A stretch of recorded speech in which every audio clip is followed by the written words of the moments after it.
Happy Wednesday evening from the flood zone of Louisiana. Show is coming down. Y'all, Buddy just come in. He's had 2 long days.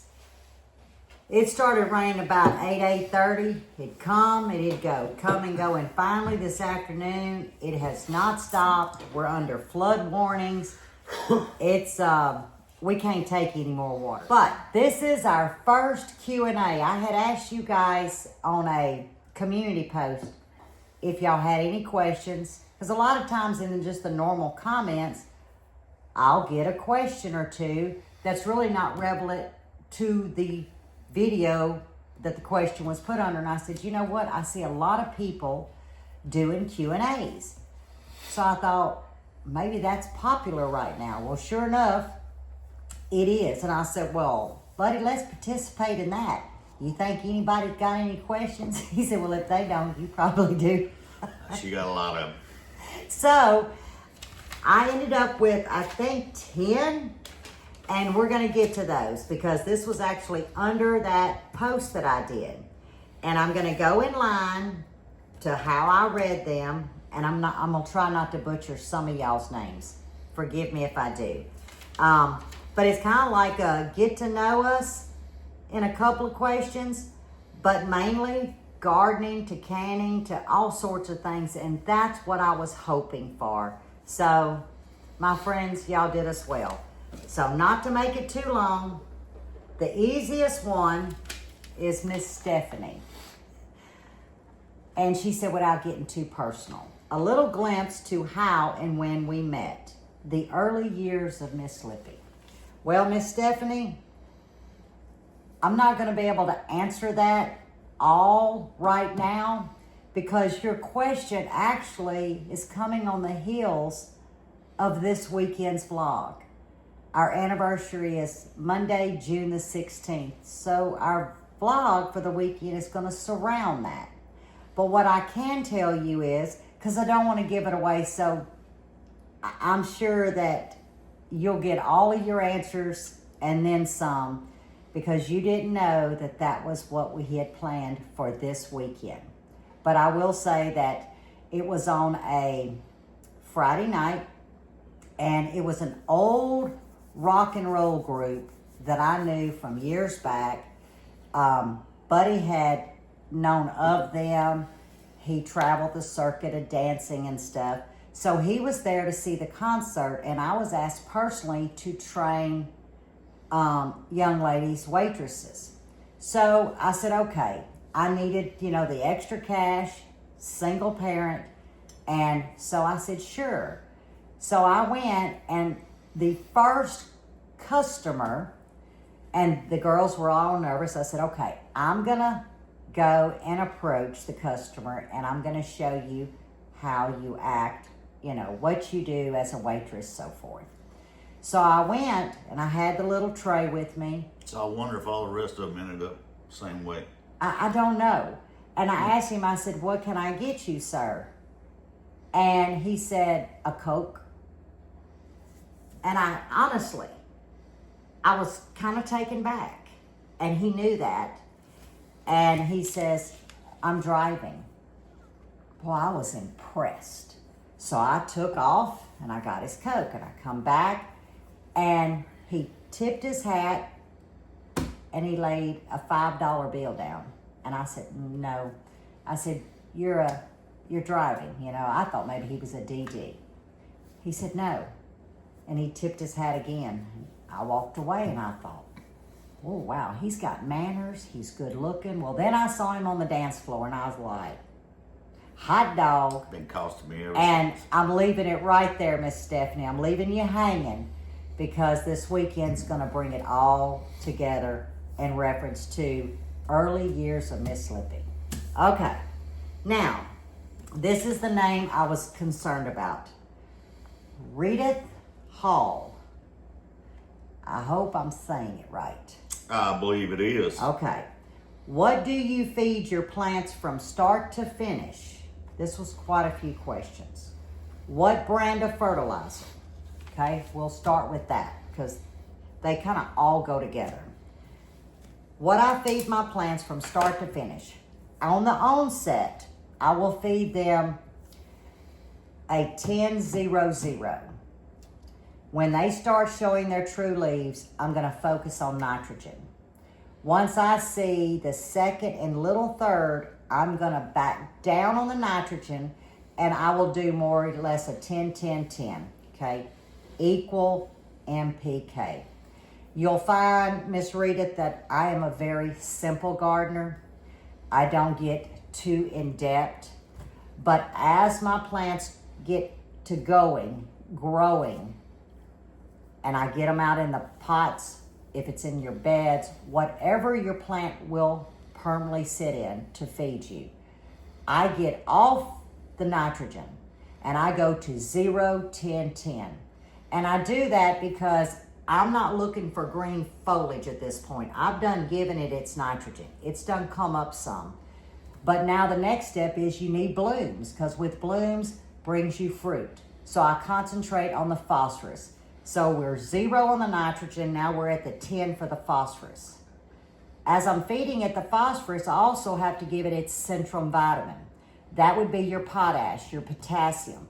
That's the health of your plant. That gets that girth of them roots. And you'll never see me feed nitrogen once I start putting the phosphorus and the potassium to it. And that's your 0-10-10. And that's any brand. I happen to use the fish emulsion at the front end, and I use more bloom in between. But my number one fertilizer of all times is a granule, and it is water soluble once you water it in, and it's called Garden Tone. He chuckles because I go through an abundance of it. It's, from what I understand, it's hard to find in certain areas. But as you follow me in gardening, and a lot of our friends know, I am huge on Garden Tone. It goes in my pots at the beginning. I will feed it a little bit throughout the garden season, but to really feed heavy, I do 0-10-10. So you're gonna have a 10-10 liquid fertilizer, a fish emulsion. You're gonna have Garden Tone, or you're gonna have more bloom, 0-10-10, and that's it. I keep those three at all times in the garden, and that's what I feed, start to finish. Now, the next combination, which I found interesting, it says tips on harvesting, drying, and preserving herbs. Okay? It also says, what fresh herbs do you grow? So let's start with what I grow. That's going to be basil, oregano, thyme, rosemary, parsley, and dill. Your standard culinary herbs. I'm not one that ventures out to other herbs because I have severe allergic reactions to many of them. Mm-hmm. And it's not a good sight. It's not a pretty sight. It's an emergency room visit with massive medicine and IVs. So I stay strictly, I do not grow sage. I'm highly allergic to it. So your base herbs, culinary herbs, is all I grow.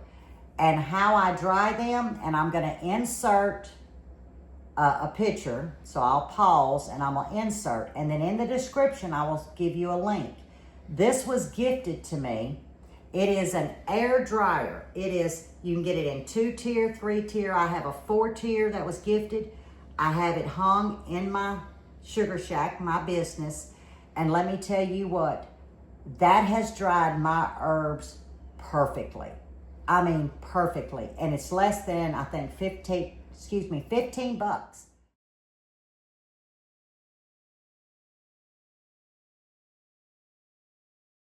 I do not dry my herbs in a dehydrator.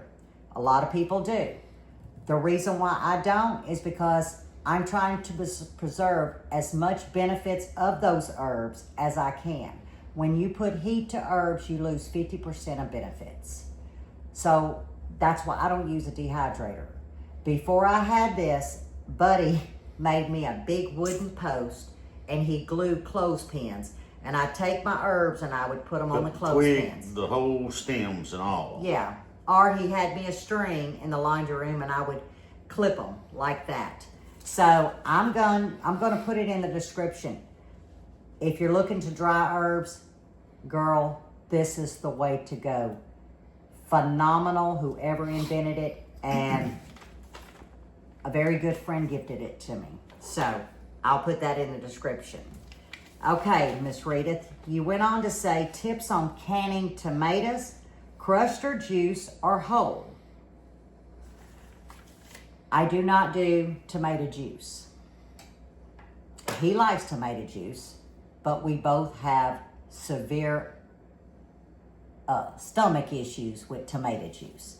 I prefer crushed. If you're looking for just something tomatoes that you can take it and then make, say, a pizza salsa, spaghetti salsa, a marinara, whatever you want, whichever flavor you want to pull from it, a chili. Crushed tomatoes is what I would say. I'll do a marinara, I'll do a salsa, and I do crushed. Now, I do know you can get green chilies. A friend of mine gave me some a couple of years ago, hooked me up, so now I can make my own rotel. But prior to that, it was just crushed tomatoes. As long as I had my pantry full of that, I was set on any flavor I wanted to bring in. I'm not big on whole tomatoes. Of course, if they're peeled, I could do a few whole tomatoes and crush them. Actually, a whole tomato crushed is going to be a sweeter tomato than a crushed tomato because you're not cooking it as long. So if you're looking for the natural sweetness, peeled whole tomatoes is the way to go. I just do crushed across the board, and that sets me, in the middle ground to divvy it however I want to make a flavor of those tomatoes. But juice is not something I do. So Speaking I of could. them chilies, I got some of those seeds. Remember, I got about That's right, you've 18 got- inch tall Yep. chili pepper plants right now. That's right, and they're going. So we may be able to have our own green chilies. Wouldn't that be amazing? I forgot that you had started those. I'm going to have to show y'all on the garden update. About a dozen of them. Now, Miss Ashley, you and your fiance are moving to Kentucky. What, if any, was our biggest challenge in gardening? Well, Miss Ashley, we lived in Southwest Kentucky. So I don't know which region of Kentucky you're going to, but I can only speak for the Southwest. We were only there long enough to barely get a summer garden. We had 3 little rows of some buckets that we had duct taped from a storm in Louisiana prior to moving. Now we did grow a few peppers, cucumbers, tomatoes, some onions. I'm gonna say what we had grew good, Yeah, but like I say, we didn't have it much long enough. I will say the biggest challenge that was bugs. I seen was bugs. Massive bugs. I mean, major amounts, and it could be the region or right where we were, because we were in the middle True. of the farm fields, So, but bugs, oh my goodness! I thought Louisiana had bugs. No. And I was going to touch on the bugs. You had 4 seasons in a year. You had 4 seasons of bugs. You had horseflies. You had sweat bees. And the most horrific that would keep you indoors was stink bugs. We're not talking by 50 or 100. We're talking about by the thousands. I don't want to gross anybody out, but when we came back home, we had them dead in the car panels of our vehicles, and the panels had to be removed to get these bugs out. We had to unbox everything outside. We They were couldn't in unbox it in the thousands. house. We unboxed it in the garage or outside before we brought it in, because they were just, you could take them, dump the box out, put stuff back in, and bring them, because they'd crawl in the boxes around the tape. It was bad. And the 4th one really wasn't a bug, it was a rodent Yeah. by the hundreds. Now, we also lived in the In middle farm of fields, so- farm fields. So, but the challenge was insects. But what we had grew. It grew, but it took a lot. I think the of climate effort. was good right there. It was pretty Yeah. close to what we had. Right, in Southwest Yeah, Well, where we were at. no, what we had in summer. Yeah. The other 3 seasons, No, it's cold. I felt like I lived in the Antarctic. So, anyhow, I wished I could have helped more to answer, but I don't know which part of Kentucky. So, it would be a little challenging, but I can only speak of Southwest. And if you're in Southwest or going to Southwest, you're going to deal with bugs. That pretty well sums it up. I don't like bugs, y'all. Okay, Miss Charla. I don't think it's Carla. Y'all forgive me. It's CH, so I'm going to say Charla. How do Mr. Buddy and I keep up with daily chores, projects, and creating content? One word. Routine and schedule. And I'm the queen of that. That's the only way. And I'll give you an example, honey. Let's use Mondays. Mondays is my busiest day. He goes to work. That's when I dive deep into the household duties, as in mopping and bed sheets and towels. You get that. Mondays is also a day that I try to film for either a Wednesday or a Thursday video. Sometimes I can do 2 videos in that day. But Mondays is my busiest day, but that is what is set on my schedule. Tuesdays, every day I have a same chore. Inside, chickens, garden, and then I go to my building because I have a small business. That's where I fill orders if I have any, and that's where I try to answer as many comments as I can.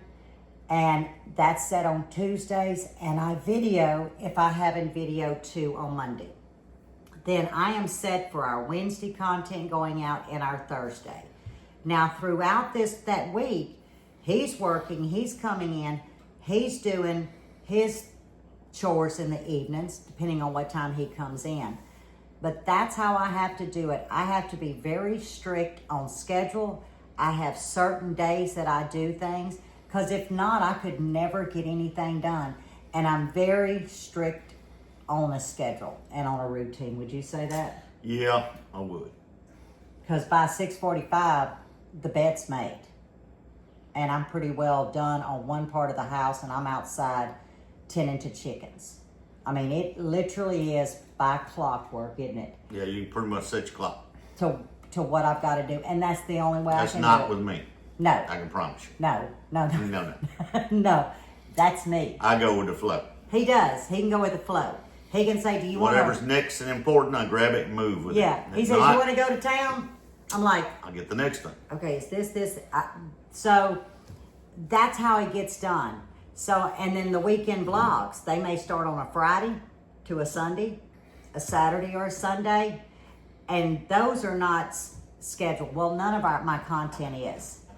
Any video you see, it's what I'm doing that day, or I will announce, hey, this was done Wednesday, but you may not see it till, I don't know, Saturday or something.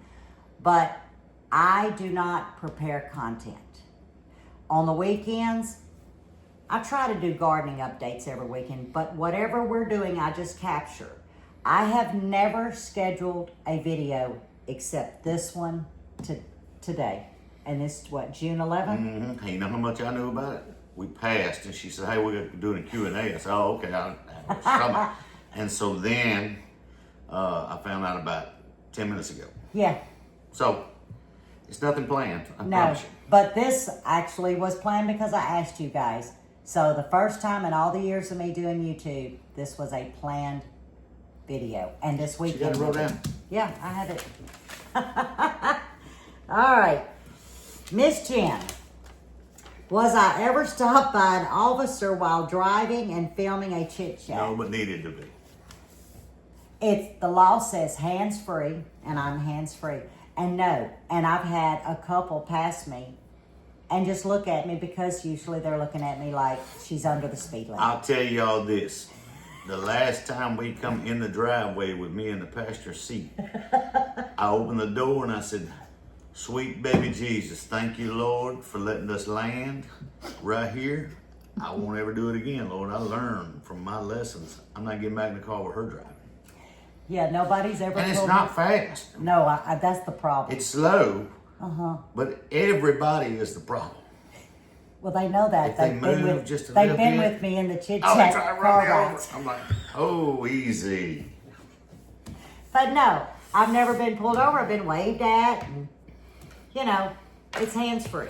So, no, I haven't. And if they did, I'd tell them, "Hey, I'm Miss Lippy. I have a YouTube channel." Problem is, with that being said, let's discuss that hands free. That means the phone's hands free. Yeah. It don't mean the steering wheel's hands free when she's telling Oh, y'all we- all about it and ain't got a hand on the steering wheel because she got to talk with her hand. we have new friends on here. I don't. They need to know now. So, all right, Mr. John and Miss Betty, who did we learn from about fertilizing our garden? My daddy used triple 13. That's all my daddy used. When That's all my daddy ever used was some triple 10 this or was triple back 13. in 2004, 2005, there was a gentleman that lived about 5 doors down. He worked for the post office. We had some tomatoes growing. He had tomatoes growing, and that's when I learned what suckers was. My daddy never suckered nothing. And so we went to, I can't remember his name, but we went down there, and oh man, he had some of the prettiest tomatoes. So he was explaining to me what a sucker is. Well, that was like a foreign language. So we're talking 20, 21 years ago. And then I asked him, what fertilizer did he use? And he used some kind of granules in a plastic shaker. I have no idea what it was. I just used triple 13. And it wasn't long after that, Felicia had got an internet. Now, I didn't know how to work a computer, y'all. I had no clue. He didn't have much of a clue. Now, he's a pro now. I'm still can't figure out the exit button. I barely turned one on. But he had an iPad. I don't remember if the kids gave it or what, and he showed me YouTube. And I started seeing different fertilizers and so forth. Well, I priced it, I'm not doing that. And then you buy this, and then you buy, I was like, I'm not doing that. So we were at Home Depot one day, and I saw Garden Tone. Now, I'm talking many years ago, and it was a little bag, and it was in my budget, and I said, I'm going to try it. Well, I was blown away. If you can get over the smell. If you can get over the smell. And then I was introduced by myself, probably at Home Depot or to Co-op, to that fish emulsion. And it would come in a little bottle. I had never seen it in a gallon at that time. And then the more that I researched and my interpretation, I basically taught myself. And the key to teaching myself was what I put on it, I looked at my plants. Sounds crazy, but I talk to my plants, sometimes literally. But my plants communicate with me. I don't feel like I need the science behind anything. I'm out there every day, twice a day, 3 times a day. I can see something happening at the onset, and now fast forward over 20 years, I can pretty well tell what it needs. If I'm stumped, I'll research, but I don't venture far. I'm a very simple gardener, but I listen to my plants. And I am the world's worst. If it's something bad, invasive, that may get on another plant, I'm one of these. If I have given everything I know to give it, and I'm not getting a positive feedback from it, Got to go. I pull it. And that's the way I've always gardened in it, buddy. Yeah, I mean, I'll go as far as to say, it depends on what gardening you're doing too, as to True. what fertilizers and how much, all right? Because just like we're all container garden right now, we have nothing in ground. So everything's above ground. It's not even sitting on the ground. It's either on a pan or it's on timbers, as you'll see. So it don't have a cover over it. It's not in a greenhouse. So every time it comes a monsoon rain or every time we water it, where's that fertilizer going? Some of it's going to the plant. A lot of it's going right out the bottom, okay? So you got to remember, when you got buckets, same thing for like, I'm doing these trees, getting them all up in buckets. I walked in the greenhouse the other day, she was talking about reeding walk in there and I got 6 out of 10, 7 out of 10 that's I start seeing yellowing leaves in a matter of 2 days. Better go get the fertilizer put to them. So I did. 3 or 4 days, they're back green again, you know. But it runs through them. So a lot of us go into your roots, getting to it. A lot of us just going right down, seeing somebody else. So, which the yard loves it. The grass is just, I mean, all around all there. the grass just around it is beautiful. But yeah, that's I basically garden and fertilize to what my plants need. And then always remember, if you're above ground, you're going to need to fertilize. And many of you've always heard me use the word half mass. I go strong at the front end, and then as I feed them, I don't feed my plants full strength because I'm having to feed more often. When y'all hear me say half mass, so if it calls a tablespoon for a gallon of water, I'm gonna do a half a tablespoon. Tomato juice. So because a lot of my vocabulary or my wording may throw some off. So half mass means half strength, always. And y'all a lot of times hear me say that, and I'm very regular with my fertilize. I don't miss a beat. And it's usually every other week. Now that we're starting to really put fruit on, I have backed off. Well, with this rain, I'm gonna have to fertilize, but usually I start pushing a little bit 3 or 4 weeks because we're starting to come to that end. Where we live, all the squash, the zucchini, purple hull peas are fixing to be harvested. I can't wait for that. All of that comes out. I do not have anything but peppers and tomatoes 1st of July. And I can replant again for fall, because that's when we get inundated with high heat, humidity, usually no rain, and the bugs. Squash bugs are your worst. Usually by the end of July, we've already got the cucumbers out. Yeah, we're done. They're already, you want them gone. Yeah, because the bugs come in for water. It's hot. We're in a drought by then. Well, I don't want to open up a hotel for them, so I pull them. They're gone when the heat's over, but I still have enough time to come back in and do another spring garden in the fall.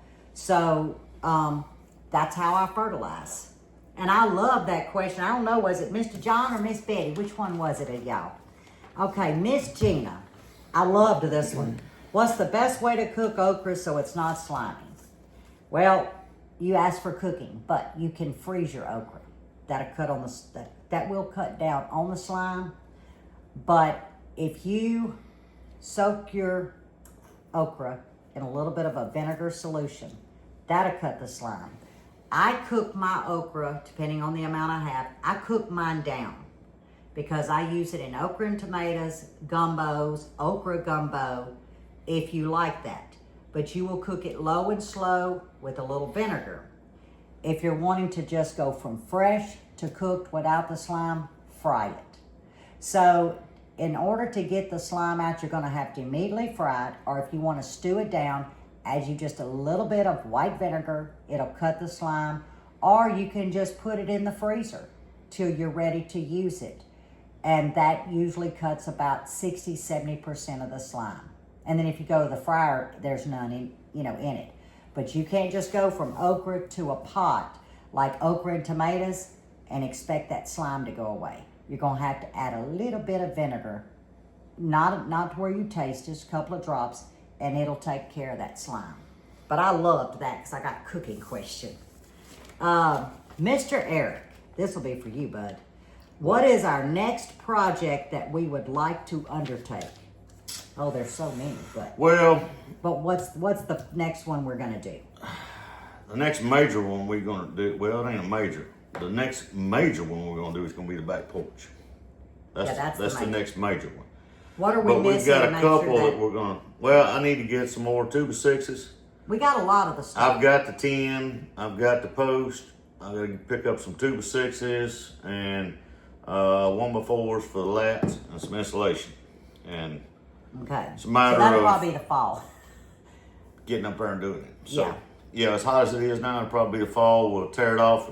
Okay, I may even take a day or two. I may even put it into a holiday, or a vacation. That way I can get it tore off and put it back on. And then But the immediate Before next that, project. the immediate next project will be water system in the garden. I'm actually going to run a 1-inch water line from the well house direct straight out to the garden, out to the chicken yard, put a couple spigots there. But then we're actually running into the front of the greenhouse. I'm going to run a water line in there and make it frost proof to where we can leave it on to that point and cut everything else off. And that's going to be like the manifold for the system. That way it can be on timers, and it's actually going to have mainline tubing and drip lines, you know, with drippers in each bucket. That way she can cut on whatever zone she wants, set the timers. No more dragging water hoses, hopefully. And tripping, but tell them how long it takes to water. Well, thank goodness for the rain, but we've had too much, so that's Well, about a minute and 20 seconds a bucket. But if you really want to know, It's three and a half hours. It's about what it takes with 2 water hoses running. Yeah, 3.5 hours is how many hours of my I usually day. set my timer if I'm doing it. She don't set the timer, she just watches the bucket. Yeah. I set my timer for like a minute 20. I put one down here, one over here. And when the timer goes off, I move this one and go across there and move the next one to the next bucket. And this continues, the saga continues. It's, You're wore out when you're it's done. not been as bad this year, guys, because we've had really too much rain when Yeah. you're dealing with buckets. I'm not gonna lie. So I'm battling. Some of my garden is sickly, some of it's not, and that's because of the rain. But when it's not raining and it's dry, it's 3.5 hours, and I'm doing this every other day.